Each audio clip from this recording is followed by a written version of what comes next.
From 2006 Calciopoli scandal to Diego Maradona's 1994 doping ban, to one team even hiring a hitman, these are the 10 most controversial moments in football history.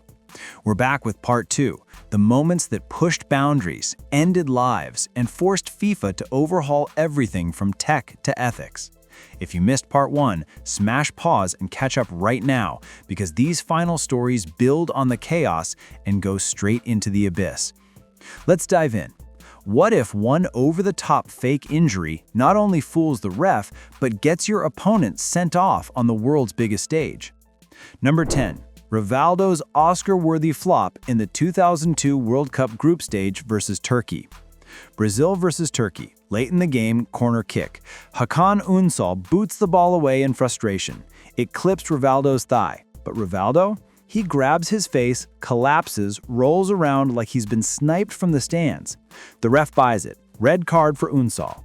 Turkey down to 10 men, Brazil cruise. Post-match, Rivaldo shrugs. It's a red. I don't know why. FIFA fined him 11,450 Swiss francs for simulation, but the damage was done. Fans still meme the clip today, and it's the gold standard for theatrical diving. Hilarious in hindsight, but it opened the door to real heartbreak. Speaking of doors closing on dreams, number 9. Justin Fashanu, the first openly gay professional footballer, and the tragedy that followed. Signed by Norwich City as a teen in 1978, Fashanu exploded onto the scene. His bicycle kick against Liverpool, goal of the season. Oh, what a magnificent goal! He became Britain's first £1 million black player when Brian Clough paid big to bring him to Nottingham Forest in 1981. But Clough, old school and openly homophobic, tormented him daily. "Where do you buy your dresses, Justin?" The ridicule never stopped. Rumors swirled everywhere he went. In 1990, Fashanu came out in The Sun, the first pro to do so. Hate mail flooded in. Clubs shunned him. He bounced to smaller teams, then fled to America to coach. In 1998, a false sexual assault accusation crushed him. On May 3rd, alone in a garage, he took his own life at 37. His suicide note read, "I realized I had already been presumed guilty." Football still has no openly gay male pro in a top league today. A stark reminder, you never know the battles behind the smile. But some players, they just don't care about anyone. Number 8. Eric Cantona's kung fu kick on a fan, January 25, 1995. Selhurst Park, Crystal Palace versus Manchester United. Cantona is sent off for retaliating against Richard Shaw. As he walks down the tunnel, Palace fan Matthew Simmons leans over the barrier. "Off you go, Cantona, it's an early bath!" Cantona snaps, launches over the hoardings, two-footed flying kick to the chest, followed by punches. The stadium erupts. Cantona is banned 9 months, sentenced to 12 weeks in jail, reduced to 120 hours community service. At court, Man United fans chant his name. His press statement? One line. "When seagulls follow the trawler, it's because they think sardines will be thrown into the sea." Iconic defiance. Nike ran ads, "1966 was a great year for football. Eric was born." The kick redefined player-fan lines forever. Speaking of lines crossed on a systemic level, the 2006 Calciopoli referee fixing mega scandal. Italian police tapped phones for months. What they found? Juventus GM Luciano Moggi and other execs hand-picking refs who'd favored them in the past. AC Milan, Fiorentina, Lazio, all implicated. Leaked calls showed refs being pressured, demoted, or promoted based on club loyalty. When the hammer dropped, Juventus stripped of 2005 and 2006 Serie A titles, relegated to Serie B for the first time ever, 30-point deduction. Milan docked 30 points, Fiorentina 15, Lazio 7. Moggi banned for life. Over 20 officials sanctioned. Italy won the World Cup that summer anyway, but the scandal gutted trust in the beautiful game. It exposed how deep corruption ran and set the stage for tech to clean up the next disaster. Number 6. Frank Lampard's ghost goal that birthed goal line technology, 2010 World Cup versus Germany. Round of 16, England trailing 2-1. Lampard lofts one from 25 yards, crashes off the bar, bounces a full meter over the line, out. No goal.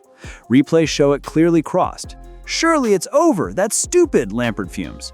Germany race away, win 4-1. England knocked out. Lampert later said, 2-2 at halftime changes everything. I hit the bar again second half, we push. FIFA president Sepp Blatter apologized personally. Within months, goal line tech was fast-tracked. First used in 2012 Club World Cup, now standard in every major league. One non-call revolutionized officiating. Frustrating? Absolutely, but not as rage-inducing as a headbutt in a World Cup final. Number 5. Zidane's headbutt in 2006 World Cup final. Italy versus France, extra time 1-1. Marco Materazzi tugs Zidane's shirt. Words exchanged. Zidane stops, turns, launches a vicious headbutt into Materazzi's chest. He collapses. Ref didn't see it, fourth official did. Red card for Zidane. He walks past the trophy he'll never lift. France lose on pens. Materazzi later, he offered his jersey, I said I'd rather have his sister. Zidane, it was repeated insults about my mother and sister, minimal trash talk. He never apologized. The image is football's Mona Lisa of madness. Words sting, but bullets kill. Number 4. Andrés Escobar's own goal and murder 1994 World Cup. Colombia versus USA, group stage. Escobar, trying to block a cross, slices it into his own net. 1-2 loss, Colombia eliminated. Back home, drug cartels had bet millions on the golden generation. 10 days later, July 2nd, Escobar is at a Medellin nightclub. Two men approach. Thanks for the own goal. 6 bullets. The killer allegedly shouted "goal" with each shot. Humberto Castro, a cartel bodyguard, was convicted but served only 11 years. Escobar's funeral drew 120,000 mourners. His brother founded a youth academy in his name. Football had become a death sentence, yet some players still cheat and shrug it off. Number 3. Luis Suarez's deliberate handball against Ghana 2010 World Cup quarterfinal. Last second, Ghana goal-bound header, Suarez on the line, two-handed volleyball save, red card, penalty.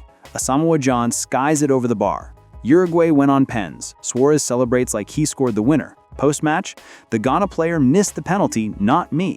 Maybe apologize if I injure someone, but the ref gave penalty, it's not my fault. FIFA banned him 4 months. Ghana still mourns the hand of the devil.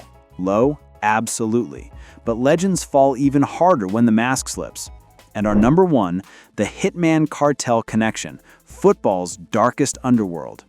Tied directly to Andrés Escobar's murder, Colombian cartels didn't just bet, they controlled players, refs, outcomes. Pablo Escobar, no relation, funded Atlético Nacional. Rivals used death threats.